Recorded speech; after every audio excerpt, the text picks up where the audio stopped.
इस जमीन के ऊपर शराब के अड्डे भी आप खोल रहे हो। जो अल्लाह इस जमीन को हमवार कर सकता है, हमारे फायदे के लिए बना सकता है, इस जमीन की छाती पर ये गुनाहों के अड्डे खोलने वालों, तुम्हारे कारोबार को कारून के खजाने की तरह और कारून के साथ कारून की तरह तुम्हें भी धसाने पर वो कादिर है। जिस तरह कारून को उसके खजाने के साथ जमीन के अंदर धसा दिया, जरा शराब के अड्डे खोलते हुए, लॉटरियों की टिकट बेचते हुए क्या तारीफ करोगे? तारीफ तो उस रब की है। अल्हम्दुलिल्लाह, तमाम तारीफें अल्लाह के लिए हैं। किस अल्लाह के लिए? रब्बिल आलमीन, जो रब्बुल आलमीन है। उसने ये नहीं कहा कि हम रब्बुल मुस्लिमीन है, सिर्फ मुसलमानों को पालते हैं, ये नहीं कहा। उसने ये नहीं कहा रब्बुल मुत्तकीन है, हम सिर्फ मुत्तकियों को पालते हैं, जो हमसे डरेगा हम उसको रोजी देंगे। नहीं, उसने ये भी नहीं कहा वो रब्बुल आलमीन है, रब्बुल इंस भी है, रब्बुल जिन भी है। वो जिस तरह मुसलमानों को खिलाने और पिलाने वाला है, उसी तरीके से गैर मुस्लिमों को भी खिलाता और पिलाता है। जिस तरीके से हमें और आपको रोजी और रोटी देता है, उसी तरीके से वो यहूद और नसारा को भी रोजी और रोटी देता है। जिस तरीके से वो हमें आसमान से बारिश देता है, उसी तरीके से वो गैर मुस्लिमों को भी देता है। वो रब्बुल इंस भी है, वो रब्बुल जिन भी है, वो रब्बुल जमादात भी है। ये पेड़ पौधे, इनको भी धीरे धीरे बड़ा करता है, इनको भी पालता है वो। वरना आपने तो एक दाना जमीन में डाला था बस, और क्या किया था? सिर्फ उस दाने को डालने के बाद आप तो अलग हट गए। उस आम की गुठली को, उस आम के बीज को आम के फलों तक पहुंचाने वाला, और इस आम के पेड़ की भी नशो नुमा करने वाला, और इस आम के गुठली और बीज को भी आम का दरख्त बनाने वाला, वही रब्बुल आलमीन तो है। इसलिए वो रब्बुल जमादात भी है, रब्बुल नबातात भी, रब्बे नबातात भी है। वो अनाज को भी पैदा करता है, पेड़ और पौधों को भी परवान चढ़ाता है। वो रब्बे जमादात भी है। जमादात का मतलब एक छोटे से टीले को पहाड़ बनाने वाला भी वही है। इनकी भी वो परवरिश कर रहा है।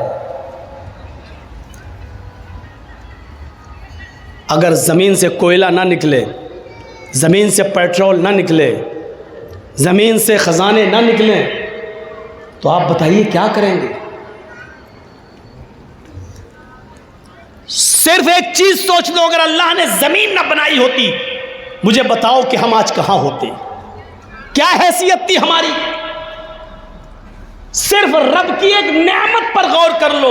सारी नेमतें एक तरफ रख दो, सारी नेमतें एक तरफ रख दो, जबकि अल्लाह की नेमतें इतनी है कि तुम गिन नहीं पाओगे। इन तउद्दू नेमतल्लाहि ला तुहसूहा। मेरे बंदो, मेरी नेमतों को, मेरी कृपाओं को, मेरे इनामात को, मेरे तहाइफ को, मेरे गिफ्ट्स को अगर तुम गिनना चाहो तो गिन नहीं सकते। इन तउद्दू नेमतल्लाह, अगर तुम अल्लाह की नेमतों को याद करना चाहो, अल्लाह की नेमतों को गिनना चाहो, ला तुहसूहा, तो तुम्हारे हाथ में इतनी ताकत नहीं कि उनको लिख सको। तुम्हारे दिमाग में ऐसा कंप्यूटर फिट नहीं है जो उनको गिन सको। अल्लाह की नेमतें इतनी ज्यादा हैं कि तुम उनको गिन नहीं सकते, शुमार नहीं कर सकते। इतनी ज्यादा नेमतें, इन तमाम नेमतों को एक तरफ रख दो। सिर्फ एक नेमत जमीन को ले लो। जरा सोचो कि अगर अल्लाह ने जमीन ना बनाई होती तो क्या होता?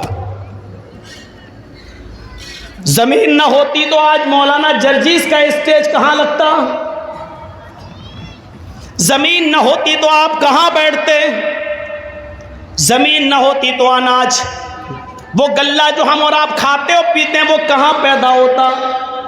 जमीन ना होती तो पीने का पानी फिर आपको किस कुएं से और किस हैंड पाइप से मिलता? जमीन ना होती तो हमारी फैक्ट्रियां कहां होती? जमीन ना होती तो सफर करने के लिए फिर बस स्टॉप कहां होते? रेलवे स्टेशन कहां होती? एयरपोर्ट कहां होते, जमीन न होती तो अलगर्ज आपके बिजनेस और आपके तिजारात और इन तमाम तिजारात करने के ऑफिस आपके कहां होते। ये अलग बात है कि अल्लाह ने इतनी बड़ी नेमत हमें जमीन की शक्ल में दी, अब इस जमीन की छाती पर आप एक कुर्सी और टेबल लगाकर लॉटरी के टिकट भी बेच रहे हो। आप इस जमीन पर जो अल्लाह की नेमत है, आप इस जमीन पर अफीम की और इसमें की खेती भी कर रहे हो। इस जमीन के ऊपर आप चरस और गांजा भी बो रहे हो। आप ब्राउन शुगर की खेती भी कर रहे हो। इस जमीन के ऊपर शराब के अड्डे भी आप खोल रहे हो। जो अल्लाह इस जमीन को हमवार कर सकता है, हमारे फायदे के लिए बना सकता है, इस जमीन की छाती पर ये गुनाहों के अड्डे खोलने वालों, तुम्हारे कारोबार को कारून के खजाने की तरह और कारून के साथ कारून की तरह तुम्हें भी धसाने पर वो कादिर है। जिस तरह कारून को उसके खजाने के साथ जमीन के अंदर धसा दिया, जरा शराब के अड्डे खोलते हुए, लॉटरियों की टिकट बेचते हुए, हराम कारोबार के लिए अफीम और चर्च की खेती करने से पहले जरा सोचो कि अल्लाह रब्बुल आलमीन का एक हुक्म हुआ, जमीन अगर फट गई या जलजला आ गया तो हमारी हैसियत क्या है, हम कहां होंगे।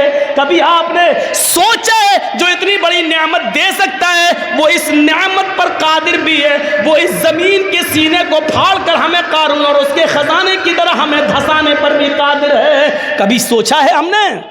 इसलिए हमेशा याद रखो, अल्लाह ने जब अगर ये नेमत दी है तो इस नेमत का इस्तेमाल भी वैसे ही करो जैसे उसने बताया है। ऐसा हो सकता है मियां और बीवी मिले, हमल ठहरा, पानी के उस कतरे से फिर अलका बना, फिर मुज़गा बना, जमा हुआ खून बना, फिर गोश्त का लोथड़ा बना, फिर गोश्त के लोथड़े में हड्डी बनी, फिर उन हड्डियों के अंदर गोश्त डाला गया, फिर उंगलियां बनी, पोर बने, धड़कने वाला दिल बना, घुटना बनाए, पंजे बने, उंगलियां बनी, नाखून बने, दिमाग बना और इस दिमाग में हजारों तारों का कनेक्शन डाला, दो दो चमकते हुए ट्यूबलाइट आंखों की शक्ल में दी। और ये सब कुछ देने के बाद 9 महीने के बाद बिल्कुल होशियारी के साथ एक तंग जगह से 2 किलो, 2.5 किलो और 3 किलो की बच्चे की शक्ल में मां के पेट से ये बच्चा जब बाहर आता है तो जो अल्लाह इस 2.5 किलो के इस बच्चे को, जो अभी सोचने के लिए दिमाग काम नहीं कर रहा है, दिमाग लेकर आया है, लेकिन अभी इतनी अकल नहीं है, देखता है लेकिन अभी पहचानता नहीं है कि कौन माँ है, कौन बाप है, कौन भाई है, कौन बहन है। अभी भूख लगती है तो अंगूठों को मुंह में रख लेता है। जो अल्लाह इस मिजाज से और इस माहौल से बच्चे को माँ के पेट से निकालता है और खैरियत के साथ वो इस दुनिया में लाता है, तो क्या उस रब ने इस इंसान के बड़े हो जाने के बाद इसको जिंदगी कैसे गुजारी जाए, इबादत कैसे की जाए, अच्छे काम कैसे किए जाएं और बुरे काम कैसे न किए जाएं, उनसे रुका जाए, तो क्या उस अल्लाह ने उसके लिए कोई इंतजाम नहीं किया होगा? जिस रब ने इस छोटे से बच्चे के लिए हवा का और पानी का और गिज़ा का इंतजाम माँ के पेट में किया है, और फिर उस उसूल और ज़ाब्ते से बाहर निकलने के बाद क्या वो अल्लाह उसको 15, 20 साल, 25 साल का हो जाने के बाद उसको बेयारो मददगार छोड़ देगा कि अब तुम अपनी मर्जी के मुताबिक जिंदगी गुजारो? ऐसा कैसे हो सकता है मेरे भाइयों? उस रब के उसूल के मुताबिक जिंदगी गुजारने के लिए उसने गाइडलाइन बनाई और उसी को हम रिसालत कहते हैं, उसी को हम नबूवत कहते हैं। उसने रसूलों का सिलसिला चलाया, उसने नबियों का और पैगंबरों का सिलसिला चलाया। वलक़द बअसना फी कुल्लि उम्मतिन रसूलन, हमने हर उम्मत के अंदर, हर गिरोह के अंदर एक रसूल भेजा है, एक पैगंबर भेजा है, और उस पैगंबर ने, उस रसूल ने दुनिया में आने के बाद एक ही हुक्म दिया, अने अबुदुल्लाह, लोगों एक अल्लाह अल्लाह की इबादत करो, एक अल्लाह की रियाजत करो, अपनी पेशानी एक अल्लाह के सामने गुजारो। सुन लो, इतने बड़े माहौल से निकाल कर, मां के पेट से निकाल कर 20 और 25 साल की उम्र तक तुझे पहुंचा दिया।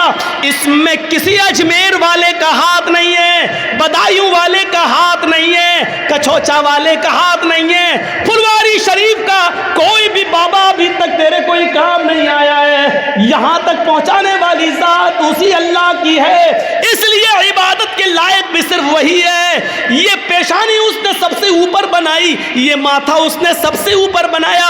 इस माथे को सबसे ऊपर बनाने का मतलब यह है कि हमने तेरा सर, तेरे पेशानी, तेरा माथा, तेरी जबीन, तेरी ये पेशानी, ये माथा जो हमने सबसे ऊपर बनाया है, आए मेरे बंदे इसको सबसे ऊंची जात के सामने झुकाना, हर किसी के सामने नहीं। लिहाजा इस पेशानी को जब भी झुकाना तो एक रब के सामने झुकाना, एक अल्लाह के सामने झुकाना, एक रब्बुल आलमीन के सामने झुकाना। यहां से हम अंदाजा लगाएं कि वो इसके बावजूद वो सबको दे रहा है। रब्बुल आलमीन है। बारिश भी बरसाता है तो सबको देता है। हम और आप किसको खिलाएंगे? जर्जीत साहब के बेटे की शादी हो रही है, जर्जीत साहब लिस्ट बनाएंगे किस किस को बुलाया जाए। जो हमारे हमदर्द हैं, हमारे रिश्तेदार हैं, लिस्ट में नाम लिखेंगे, और जो हमारा विरोधी है उसका नाम सबसे पहले काट देंगे, हट वो नहीं आएगा। जर्जीत साहब का विरोधी, जर्जीत साहब का मुखालिफ, जर्जीत साहब का दुश्मन, जर्जीत साहब के दस्तरखान पर उनकी शादी में, उनके बेटे की शादी में नहीं आ सकता है। जर्जीत साहब ने अपना और परायापन दिखा दिया। ये दिखा दिया कि जर्जीत साहब के दस्तरखान पर जर्जीत के दोस्त ही आ सकते हैं, उसके रिश्तेदार ही आ सकते हैं, दूसरा नहीं। लेकिन उस रब की रुबूबियत को देखो, उस अल्लाह की उलूहियत को देखो, और उस अल्लाह की, उस रब की रुबूबियत को देखो। उसने जो अनाज पैदा किया है, उस अनाज को हिंदू भी खा सकता है, मुसलमान भी खा सकता है, उसको सिख और ईसाई भी खा सकता है, और पारसी भी खा सकता है। दुनिया में उसने जितने लोगों को पैदा किया सब उससे फायदा उठा सकते हैं। गौर करो, जो उसने खाना मूसा अलैहिस्सलातु वस्सलाम को दिया तो फिरौन को भी उसने भूखा नहीं सोने दिया। अगर उसने इब्राहीम अलैहिस्सलातु वस्सलाम को नेमतों से नवाजा तो नमरूद को भी उसने भूखा नहीं मरने दिया। मुहम्मदुर रसूलुल्लाह सल्लल्लाहु अलैहि वसल्लम पर अगर ग़िज़ाएं उतारी हैं तो नबी के दुश्मन अबू जहल और अबू लहब को भी उसने भूखा नहीं सुलाया है। कभी हमने गौर किया है अल्लाह रब्बुल आलमीन के रब की रुबूबियत पर?